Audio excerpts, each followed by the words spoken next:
کشمیر میں انتخابات ہو رہے ہیں اور کشمیر کے انتخابات کے اندر بھارت کے جو غاصبانہ قبضے کا تذکرہ وہ نہیں ہو رہا. ہم نے کشمیر جو مقبوضہ وادی کے اندر مظالم ہے دنیا کے سامنے کیسے رکھنے ہیں اس کا بھی تذکرہ نہیں ہو رہا.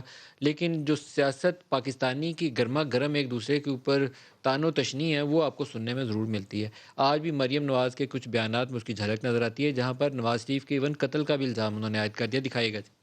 نواز شریف کو اقامے پر باہر بھی نکال دیا, وزارت عظمیٰ بھی چھین لی, جھوٹے مقدمے بنا دیے, جیل میں قتل کرنے کی سازش بھی کی. اس سے پہلے امین گنڈا پور کے ایک بیان کے اوپر پوری اپوزیشن سیکھ پائے اور وہ بھی بیان کچھ ایسا مناسب نہیں ہے کہ وہاں پر جا کر دیں. وہاں تو آپ بتائیں کہ ہم دنیا میں کشمیر کا مقدمہ کیسے لڑیں گے, بھارت وہاں کیا کر رہا ہے اس کا تذکرہ کسی نے نہیں کیا. امین گنڈا پور کو بھی سنائے گا. زرداری یہ بلو رانی تیرے گناہوں کی سزا ہے اس ذات کی طرف سے. یہ وہی بھٹو ہے جو اپنی وزیر اعظم کی کرسی کے لیے ادھر تم ادھر ہم, ملک کو توڑ دیا اس غدار نے. تو نواز شریف ڈاکو کی بیٹی ہے, اپنے آپ کو کشمیری کہہ کر کشمیریوں کو بدنام نہ کرو. وہ مودی جو ہماری ماں بہنوں بیٹیوں کی عصمت دری کر رہا ہے, تمہارے باپ نے تمہاری بیٹی کی شادی پہ اس کو یہاں پہ دعوت دی. رانی کہاں سے بن گئی؟ ڈاکو نانی ہے یہ ڈاکو نانی ہمارے ساتھ مزید دھوکے نہیں کر سکتی.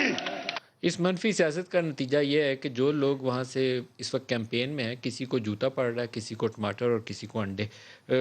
چانڈیو صاحب افسوس ہوا ہے مجھے کیونکہ بڑا موقع تھا کہ بھارت کے غاصبانہ قبضے کو ہائی لائٹ کرتے. میں آپ کو ایماندارانہ بتاتا ہوں, ہم سے غلطیاں ہوئی ہیں, پیپلز پارٹی سے غلطیاں ہوئی ہیں. بھٹو انسان تھا, بھٹو سے بھی غلطیاں ہوئی ہیں, اور پاکستان جیسے ملک کا حکمران تھا.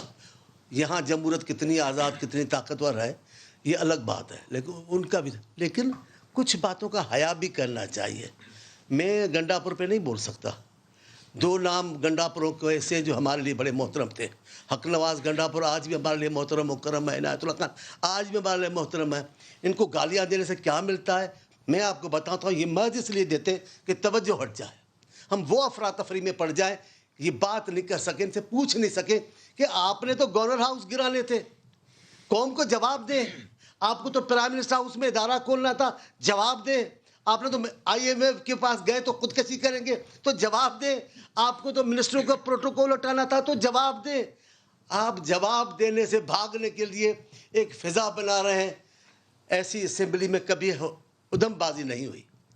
میں عمر میں چھوٹا یا بڑا, لیکن میں بتاتا ہوں مجھے بھی کئی سال یاد ہے پاکستان کے. کسی سیاستدان نے کھڑے ہو کر پارلیمنٹ کو لعنت نہیں دی. کسی سیاستدان نے کھڑے ہو کر یہ نہیں کہا کہ جاؤ گھیراؤ کرو, پارلیمنٹ میں نکلے تو ان کو گلوں سے ایسا کبھی نہیں کسی نے کہا. ایسے کبھی نہیں کہا کہ پولیس افسر ایس ایس پی کو پکڑ کے آپ راستوں پہ مارو, خوشی کا مظاہرہ کرو. کسی سیاستدان نے نہیں کہا کہ ٹی وی اسٹیشن پہ قبضہ کرو. کسی نے پرائم منسٹر ہاؤس کے گھر کے سامنے جا کر نواز شریف کے نام پہ گالیاں نہیں دی. یہ طریقہ کار سیاست کا ہے ہی نہیں. اور یہ کہنا کہ بائیکاٹ اور یہ کرو گے پیسے اس انداز, وہ سب بھول گئے.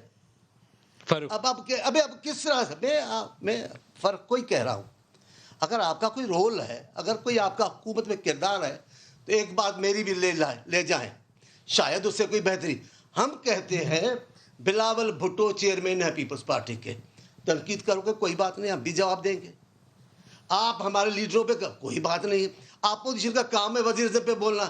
لیکن جس انداز پہ آپ پاکستان کے محسن بھٹو کو غدار کر رہے ہو, دنیا آپ پر کیا بھیج رہی ہے میں نہیں بولنا چاہتا.